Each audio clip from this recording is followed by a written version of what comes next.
What happens when a president carries the coffin of a fallen soldier and is stopped by a man who doesn't even know who he is? This isn't just a story of military honor. This is the moment the dignity of an entire continent was questioned. On a cold French runway, a mistake, a confrontation, a reckoning, and all of it caught on camera. In today's video, we take you deep into the real-life incident where Burkina Faso's President Ibrahy Trari faced humiliation at Lyon Airport while carrying the body of a young hero. But what started as disrespect became a worldwide statement. Stay with us, because by the end of this story, you won't just feel the weight of injustice. You'll feel the power of quiet resistance and why every sacrifice deserves to be remembered. The sky over Ouagadougou glows with solemn beauty. Streaks of red and gold melt into deep orange, like the heavens themselves are mourning. It's not just another sunrise. This morning, Burkina Faso wakes to remember. At the edge of the capital's military airfield, silence reigns. No fanfare, no speeches. Only the soft hum of the early morning wind and the distant rumble of an idling plane. Ready, waiting. Inside a modest hangar draped in red, green, and gold lies a flag-covered coffin. The body inside belonged to Lieutenant Moussa Sankara, a young Burkinabe soldier who gave his life during a peacekeeping mission in the volatile northern region. He didn't die in a war for glory. He died quietly, humbly, so that others might live. Today his journey home continues, not just in distance but in spirit. Unexpectedly, the one who walks through the shadows of the hangar is not a military escort or a high-ranking diplomat. It is President Ibrahy Trari himself. But he's not wearing his usual commanding officer's uniform. No medals, no decorations, just a simple traditional outfit in dark tones, blending into the grief that fills the air. He pauses at the foot of the coffin, resting his hand gently on the flag. His face unreadable, yet heavy with the weight of a nation's sorrow. The soldiers around him stand straighter, sensing the gravity of the moment. Then he speaks barely above a whisper, but every word lands like thunder. I will go with him myself. At first, there's confusion. A head of state escorting the body of a fallen soldier? It breaks protocol, it breaks tradition. But in this moment, protocol means nothing, because sometimes history doesn't wait for permission. What began as a quiet repatriation will soon become something far greater. A confrontation, a reckoning, a moment the world cannot ignore. And it all begins here, in this hangar, with a coffin, a promise, and a president willing to walk alongside the dead. And none of them, not the soldiers, not the officials, not even the president himself, yet know what awaits them on foreign soil. A murmur passes through the hangar like wind through tall grass. Shock, disbelief, then silent acceptance. General Ouedraogo, the stern-faced head of the Burkinabe Armed Forces, steps forward. His voice is firm but respectful. With all due respect, sir, it is not the role of a president to escort a soldier's body. We can send an official delegation instead. Ibrahy Trari meets his eyes, not as a superior, not as a commander, but as a man who has seen too many funerals, too many coffins, too many promises left unfulfilled. This is not about roles. This is about dignity. If we ask our young men to give their lives for Burkina Faso, he says, his voice steady but edged with steel, then the least we can do is honor them to the very end. No one dares reply, not even the general, because deep down they all understand this isn't about protocol, it's about principle. Traoré's decision cuts through the rigidity of politics and ceremony. It's a quiet rebellion, a gesture heavy with meaning. In a world where power often distances itself from pain, here is a leader walking into sorrow, not away from it. The coffin is lifted with reverent care, carried by 4 soldiers including Captain Quinda, a close friend of the fallen lieutenant. Traoré takes no seat of honor. He boards the aircraft like any other soldier. No cameras, no speeches, just silence and resolve. As the plane rumbles to life and climbs into the morning sky, The mood on board is heavy, but sacred. The kind of silence only death can command. Outside, the sun climbs higher, bathing Ouagadougou in gold. Inside the plane, Traoré sits still, lost in thought. His eyes locked on the coffin, his mind already preparing for what lies ahead in France. He doesn't know it yet, but this flight will be more than a return home for a fallen soldier. It will be a test of respect, of identity, and of Africa's place in a world too quick to forget. And it will all unfold the moment their wheels touch down. The engines hum softly, carrying them above the clouds, far from the dusty roads of Burkina Faso. At 30,000 feet, everything slows. The noise of politics, the weight of public life, it all fades into the silence of altitude. On this plane, there are no cameras, no cabinet meetings, no national addresses, only grief, only memory. President Ibrahy Trari sits near the back, not in a luxury seat, but close to the flag-draped coffin. Every few minutes, his eyes wander to it. He doesn't speak. He doesn't need to.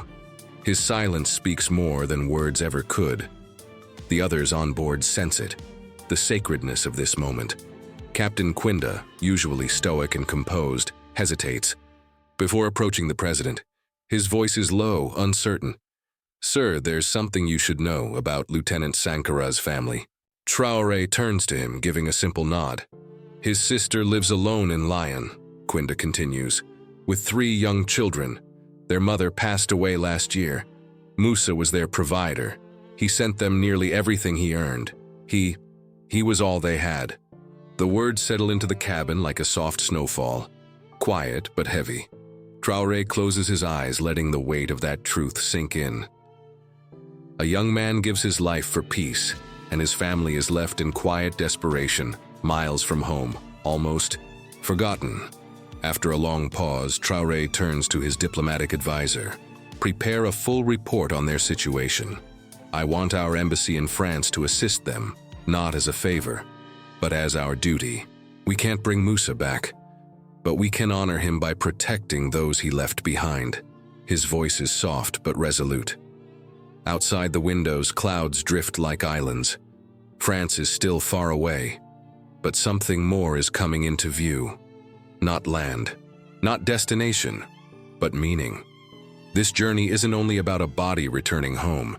It's about the unfinished promise every fallen soldier leaves behind, and the question every leader must ask: will we just mourn them, or will we carry what they stood for? The descent begins slowly. Through the oval windows, the first glimpse of France emerges, a tapestry of green fields, clean roads, and cloudy skies. But for President Ibrahy Trari, it's not the landscape he's watching. It's the invisible line between honor and neglect, one he's about to cross. The presidential aircraft lands at Lyon-Saint Exupéry Airport with the gentleness of a bow. No sirens, no red carpet, no salutes. Just wheels quietly touching down on foreign soil. A soldier is returning home in death, but no nation stands waiting. Outside, the weather is gray. The clouds hang low like burdens unspoken. On the tarmac, a small group stands gathered, no more than 30. Members of the Burkinabe and West African community, wrapped in bold traditional prints that shine defiantly against the dull skies. Some are aging veterans who once fought under the French flag. Their shoulders may be hunched with time, but their eyes hold years of loyalty and pain. Others clutch flowers. A few wave miniature Burkina Faso flags. Their presence, approved only at the last minute after pressure from the embassy, is quiet but powerful. This is not a state visit. This is personal. The plane's door opens. 2 Burkinabe officers descend first, then the diplomatic advisor, who quietly greets an airport security officer. There's a moment of stillness, and then it happens. President Ibrahy Trari appears, but not as a leader on parade. He is carrying the coffin of Lieutenant Sankara on his shoulder, flanked by 3 soldiers. The weight is physical, but it's also symbolic. A head of state bearing the body of the forgotten, the invisible, the sacrificed. Gasps ripple through the small crowd. Some begin to cry, others reach for their phones. And somewhere, standing just beyond the yellow lines on the runway, an airport worker in a blue uniform watches with growing confusion. His brow furrows. He doesn't recognize the man carrying the coffin. And he's about to make a mistake the world won't soon forget. Because sometimes, disrespect doesn't come from hate. Sometimes it comes from not even bothering to look. The procession moves slowly down the aircraft steps. Each footstep is heavy, deliberate, sacred. The national colors, green, red, and gold, wrap Lieutenant Sankara's coffin like a final embrace from his homeland. Cameras from the crowd begin to roll. A moment of dignity is unfolding, and then disruption. A man in a blue uniform storms forward from the edge of the tarmac. He's white, in his 50s, with a walk that demands attention and a voice that doesn't ask. It commands. "Gentlemen, gentlemen, what is this?" he shouts, arms waving, badge flashing. "Zone manager, south runway, you can't do this here." There are rules for transporting the deceased. This must go through mortuary services. Gasps ripple through the small crowd. The soldiers stop. The coffin wobbles slightly in their hands. President Trari, still at the rear of the procession, says nothing. Yet the diplomatic advisor steps forward quickly, his accent thick but respectful. "Sir, this is a special case. We have full permission." "I don't care who it is," the man barks, cutting him off. "Rules are rules. You don't get to just show up and parade a body on my runway." The disrespect slices through the air like a cold wind. The tension builds. The soldier bearers stand frozen, their grip firm but their faces strained. Even the flag seems to stiffen. Then the zone manager points his finger. "Who's in charge here? You need to follow procedures or I'm calling security, now." The advisor tries again. "Sir, please understand. The man carrying this coffin, I wasn't informed of any special arrangements." The worker snaps. "And who do you think you are to break protocol?" And finally, President Ibrahy Trari speaks. Still holding the coffin on his shoulder, he turns his head slightly, his voice calm but cutting. "You are stopping a hero who gave his life for peace." The man scoffs, unaware. "This isn't Africa. We have rules here." A silence falls, sharp and immediate. Every phone is now raised. Every eye is locked. The insult lingers like smoke. And in that instant, something far deeper than a misunderstanding takes hold. It's not just a confrontation. It's history echoing on concrete. The silence is suffocating. Even the wind seems to pause. The zone manager, still puffed with misplaced authority, looks around, expecting compliance. Instead, he's met with stillness. Anger simmers in the eyes of those present. But it's not loud. It's patient, ancient. Then the coffin shifts. One of the soldiers briefly loses grip as emotions and tension overtake discipline. The flag slips slightly. The weight stumbles. For a breathless second, it seems Lieutenant Sankara's body might fall. To the tarmac, to dishonor. Gasps erupt. A woman in the crowd cries out, "Do you see this? They're stopping an African military funeral." Her phone is raised high, recording every second. Others follow, capturing the moment. This is no longer just about a coffin. It's about something far older. The quiet erosion of African dignity. Again on European soil. Suddenly, a sleek black van screeches to a halt nearby. Out leaps a man in a trench coat, camera crew following behind. Amadou Dio, a Franco-African journalist known for telling the stories no one else will touch. His eyes scan the scene and then widen. He's seen that face before. Not just in headlines or on podiums, but in dusty towns, in field visits, in war zones. He walks toward the group, raising his voice with clarity. "Gentlemen, do you realize who you are blocking?" The airport worker looks up, startled. This is His Excellency Ibrahy Trari, President of Bokhina Fasho." The effect is electric.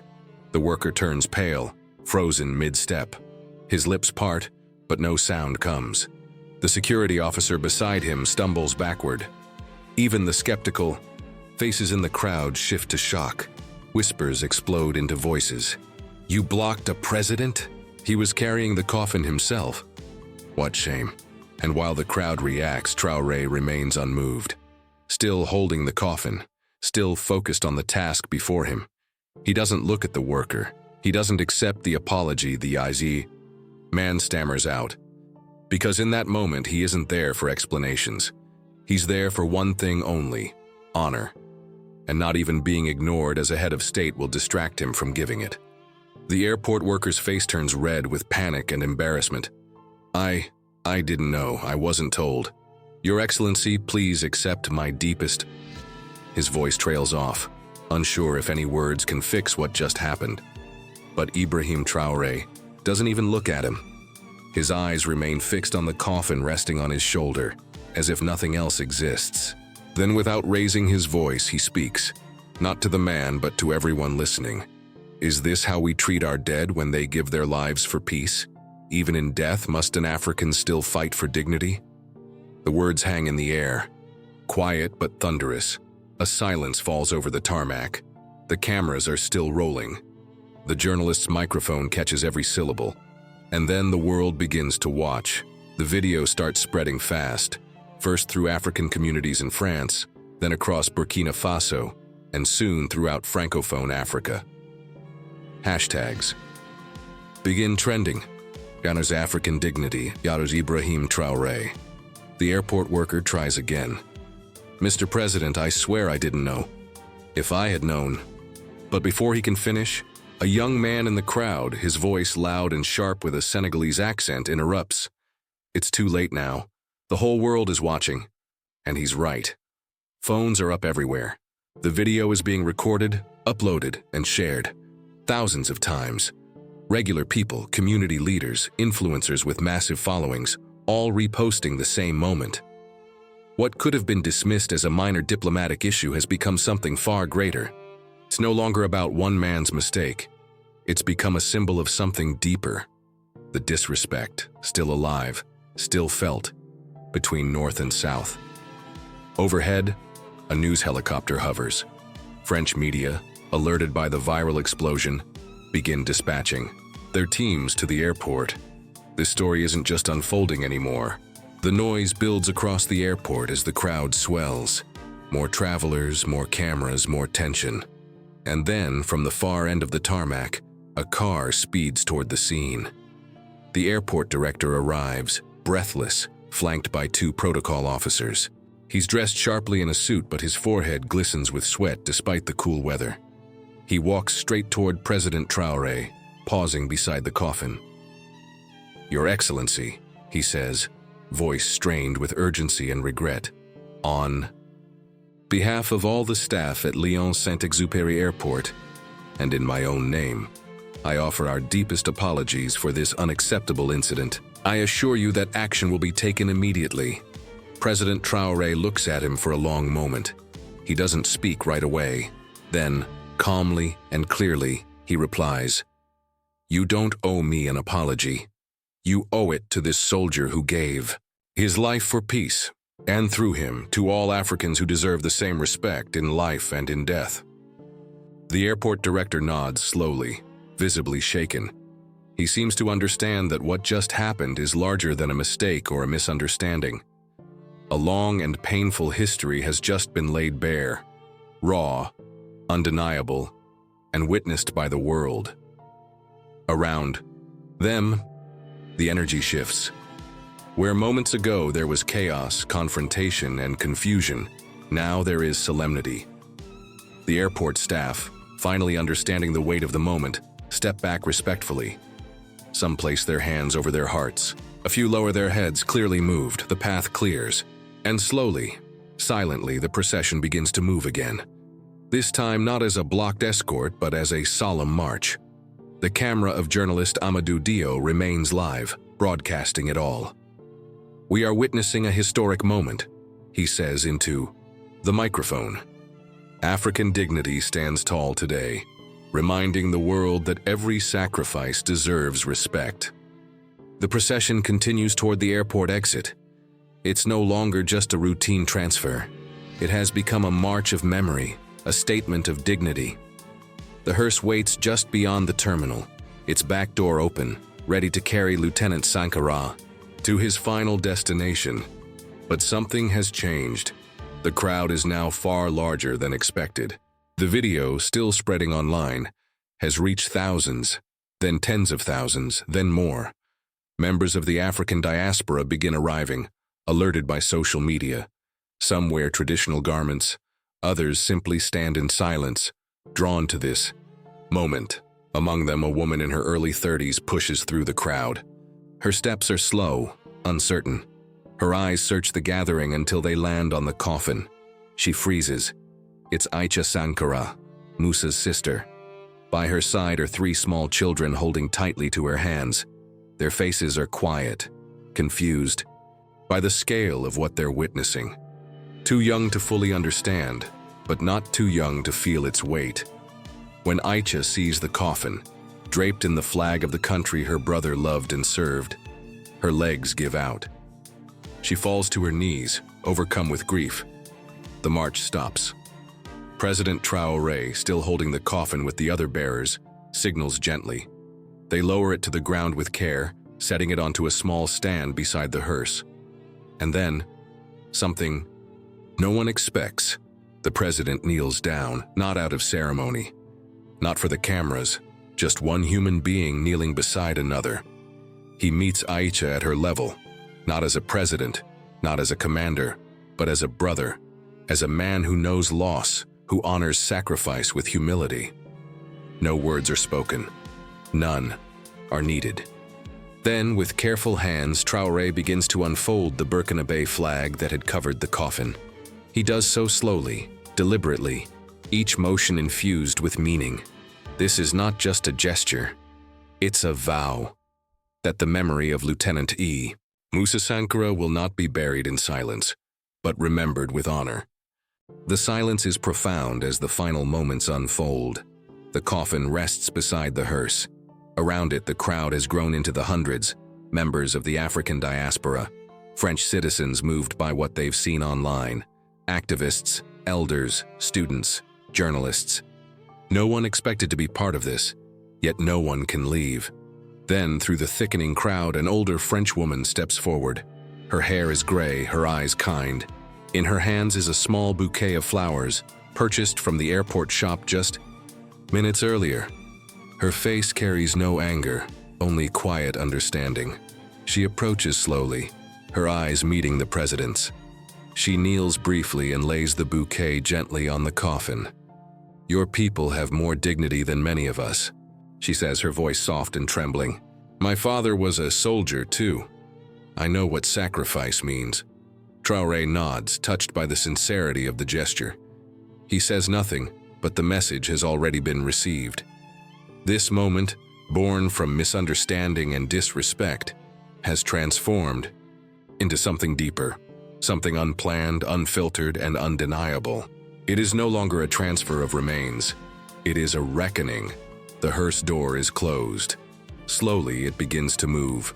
The crowd parts to make way, not out of formality but out of shared respect. Some place hands on their chests, others hold up flags. Many simply watch, in reverent silence. The children of Ibrahy Sankara walk beside the hearse. One of them looks up at President Traoré with wide, searching eyes. The president gently places a hand on the child's shoulder. No cameras catch it, just one man acknowledging a generation that still carries the burden of remembrance. As the vehicle disappears from sight, the crowd remains, watching, recording, whispering. The images captured on that tarmac will circle the globe. But what lingers most is not the scandal or the shame. It's the quiet power of one man who carried a coffin, and with it, a continent's pride. Because sometimes the greatest protests don't come from shouting. They come from standing, still, and refusing to let someone's sacrifice be forgotten. And so the hearse rolls away, not just carrying a soldier, but carrying the weight of a history that refuses to be ignored. What began as a moment of silence became a roar heard across the world. Ibrahy Trari didn't raise his voice. He didn't demand privilege. He carried a coffin, and in doing so, he carried the pride of Africa on his shoulder. This was never about protocol. This was about dignity, about what happens when the world looks at African grief and decides it's less than worthy. But that day on that runway, something changed, because the world did look. And this time, it couldn't look away. If this story moved you, share it. Let the world remember. Not just the man who gave his life, but the leader who carried him home. Because sometimes the most powerful protest is just not letting go.